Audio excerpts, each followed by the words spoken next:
চুক্তি নিয়ে যুক্তরাষ্ট্রকে ইরানের কড়া বার্তা, একনায়কতান্ত্রিক আচরণ পরিত্যাগ করার আহ্বান, আলোচনার দরজা খোলা রাখার ইঙ্গিত মাসুদ পেজেশকিয়ানের। ইরানে ফের হামলার কথা ভাবছে যুক্তরাষ্ট্র, চাপ সৃষ্টি করতেই সীমিত বোমা হামলার পরিকল্পনা ট্রাম্পের, লক্ষ্যবস্তুতে পরিণত হতে পারে গুরুত্বপূর্ণ অবকাঠামো। ইরানের উপর যুক্তরাষ্ট্রের নৌ অবরোধ শুরু, আন্তর্জাতিক অঙ্গনে নতুন করে বাড়ছে উত্তেজনা, ইরানের বন্দর সংশ্লিষ্ট সব জাহাজ তদারকির ঘোষণা সেন্টকমের। যুক্তরাষ্ট্রের পাশ থেকে সরে দাঁড়ালো মিত্র যুক্তরাজ্য, হরমুজ অবরোধ ইস্যুতে জানালো স্পষ্ট অবস্থান, জলপথ সচল রাখতে আন্তর্জাতিক জোট গঠনের ইঙ্গিত। ব্যর্থ শান্তির আলোচনার পরই পেজেশকিয়ানকে পুতিনের ফোন, যুদ্ধবিরতিতে মধ্যস্থতায় সহায়তায় প্রস্তুত রাশিয়া, স্থায়ী শান্তির লক্ষ্যে এ উদ্যোগ বলছে ক্রেমলিন।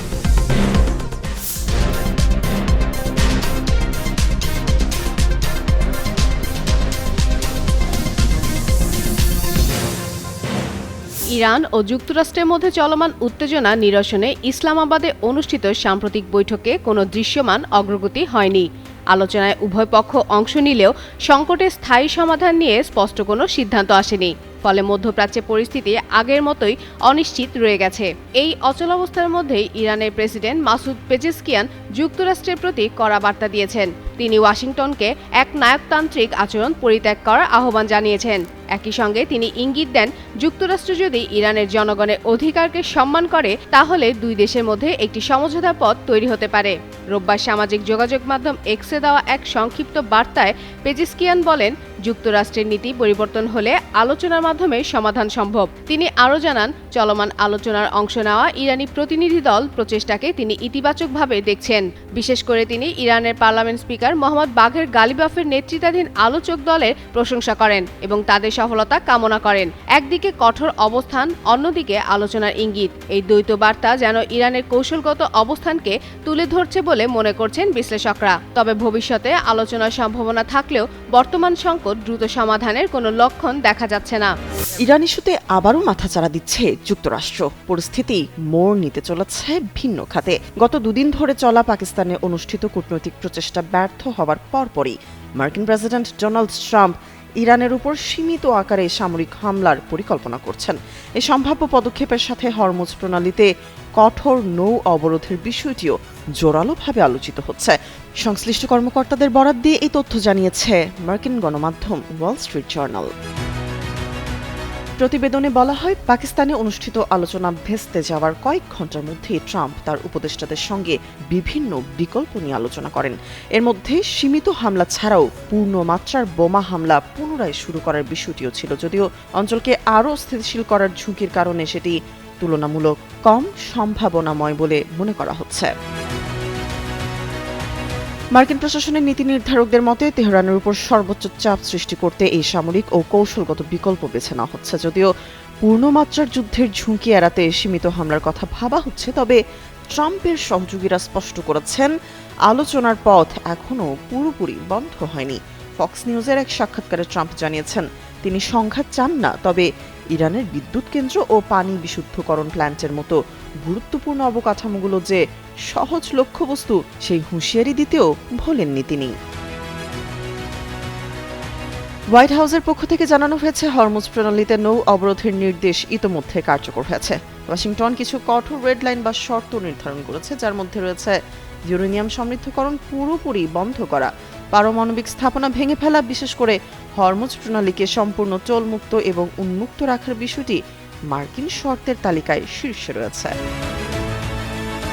বিশ্লেষকদের ধারণা, তেলের উপর নির্ভরশীল ইরানের অর্থনীতিতে আঘাত আনতে নৌ অবরোধ সবচেয়ে কার্যকর অস্ত্র হতে পারে। তবে এই কৌশলী ঝুঁকিও কম নয়। সংকীর্ণ সমুদ্রপথে মার্কিন নৌযানগুলো ইরানের ড্রোন বা ক্ষেপণাস্ত্র হামলার শিকার হতে পারে। এছাড়া জ্বালানির দাম বাড়লে মার্কিন অভ্যন্তরীণ রাজনীতিতেও এর নেতিবাচক প্রভাব পড়ার সম্ভাবনা রয়েছে। সব মিলিয়ে সামরিক শক্তি ও কূটনীতির এই দ্বিমুখী লড়াই মধ্যপ্রাচ্যকে এক অনিশ্চিত গন্তব্যের দিকে ঠেলে দিচ্ছে।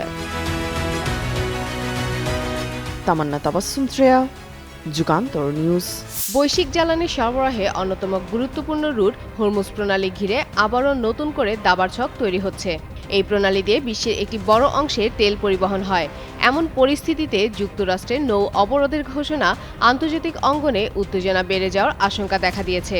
মার্কিন প্রেসিডেন্ট ডোনাল্ড ট্রাম্পের নির্দেশে সোমবার সকাল 10টা বাংলাদেশ সময় রাত 8টা থেকে ইরানকে ঘিরে নৌ অবরোধ কার্যকর করার কথা জানিয়েছে মার্কিন সেন্ট্রাল কমান্ড সেন্টকম। সংস্থাটি এক বিবৃতিতে জানায়, ইরানের বন্দরগুলোতে প্রবেশ ও সেখান থেকে বের হওয়া সব ধরনের জাহাজ চলাচলে নিয়ন্ত্রণ করা হবে। এই অবরোধ সব দেশে জাহাজের জন্য প্রযোজ্য হলেও হরমুজ প্রণালী দিয়ে অন্য দেশের বন্দরে যাতায়াতকারী জাহাজের ক্ষেত্রে কোনো বাধা দেওয়া হবে না। অর্থাৎ ইরান সংশ্লিষ্ট নৌ চলাচলই মূলত এই পদক্ষেপের আওতায় পড়বে। এর আগে ট্রাম্প সামাজিক যোগাযোগ মাধ্যমে দেওয়া এক পোস্টে বলেন, ইরানকে দেওয়া অবৈধ টোল বন্ধ করতেই এই উদ্যোগ নেওয়া হয়েছে। তিনি সতর্ক করে দেন, যারা ইরানকে অর্থ দেবে তাদের সমুদ্রে নিরাপদ চলাচল নিশ্চিত করা হবে না। এদিকে এই সিদ্ধান্ত মধ্যপ্রাচ্যের পরিস্থিতি আরও অস্থিতিশীল করে তুলতে পারে এবং বিশ্ববাজারে তেলের দামে প্রভাব ফেলতে পারে বলে মনে করছে বিশ্লেষকরা। পাকিস্তানে অনুষ্ঠিত শান্তি আলোচনা ব্যর্থ হওয়ার পর ফের ইরানকে দমাতেই ছক করছে যুক্তরাষ্ট্র। এরই অংশ হিসেবে এবার হরমুজ প্রণালী অবরোধের পথ বেছে নিয়েছে ওয়াশিংটন। নজরদারিতে রাখা হচ্ছে তেহরান সংশ্লিষ্ট সব জাহাজকে। এমন প্রেক্ষাপটে যুক্তরাষ্ট্রের মিত্রদের অবস্থান নিয়েছিল ধোঁয়াশা। অবরোধের ক্ষেত্রে একই পথে হাঁটবেন কিনা তারা। তবে সব জল্পনা কল্পনার অবসান ঘটিয়ে নিজের অবস্থান স্পষ্ট করেছে ট্রাম্প প্রশাসনের দীর্ঘদিনের মিত্র যুক্তরাজ্য। এমন সংকটময় সময়ে বন্ধু ট্রাম্পের উদ্যোগে পাশে থাকছে না কিয়ার স্টারমার প্রশাসন। রোববার যুক্তরাজ্য সরকারের এক মুখপাত্রের বরাতে একটি প্রতিবেদন প্রকাশ করে ব্রিটিশ সংবাদ মাধ্যম বিবিসি। সেখানে ওই মুখপাত্র বলেন, গুরুত্বপূর্ণ এই নৌপথে কোনো ধরনের টোল আরোপ করা উচিত নয়। নৌ চলাচলের স্বাধীনতা রক্ষায় একটি আন্তর্জাতিক জোট গঠনে কাজ করছে ওয়েস্টমিনিস্টার। আমরা নৌ চলাচলের স্বাধীনতা ও হরমুজ প্রণালী উন্মুক্ত রাখার পক্ষে আছি, যা বৈশ্বিক অর্থনীতি ও দেশের অভ্যন্তরীণ জীবনযাত্রার ব্যয় নিয়ন্ত্রণে অত্যন্ত জরুরি। তিনি আরও বলেন, হরমুজ প্রণালীতে কোনো টোল আরোপ করা উচিত নয়। নৌ চলাচলের স্বাধীনতা রক্ষায় আমরা জরুরি ভিত্তিতে ফ্রান্স সহ অন্যান্য অংশীদারদের সঙ্গে মিলে একটি বিস্তৃত জোট গঠনের কাজ করছি। বিশ্বের অন্যতম গুরুত্বপূর্ণ জ্বালানি পরিবহন রুট হরমুজ প্রণালী ঘিরে উত্তেজনার মধ্যে যুক্তরাজ্যের অবস্থানের কথা জানালো। সব মিলিয়ে হরমুজ প্রণালী অবরোধে যুক্তরাষ্ট্রের নেতৃত্বাধীন কোনো উদ্যোগে যুক্তরাজ্য অংশ নেবে না বলেও সাফ জানিয়ে দিয়েছে। টানা 40 দিন যুদ্ধের পর আশা জাগিয়ে শুরু হওয়া ইসলামাবাদ আলোচনা নিরাশার মধ্য দিয়ে শেষ হয়েছে। কোনো ধরনের সমঝোতা না হওয়ার জন্য এখন পরস্পরকে দুষছে ইরান যুক্তরাষ্ট্র। শনিবার আলোচনা শুরু হওয়ার পর ইতিবাচকই বলা হচ্ছিল দুই পক্ষ থেকে। তবে রাত গড়িয়ে পাকিস্তানের রাজধানীতে যখন ভোর হলো, তখন খারাপ খবরই দিলেন যুক্তরাষ্ট্রের ভাইস প্রেসিডেন্ট জেডি ভান্স।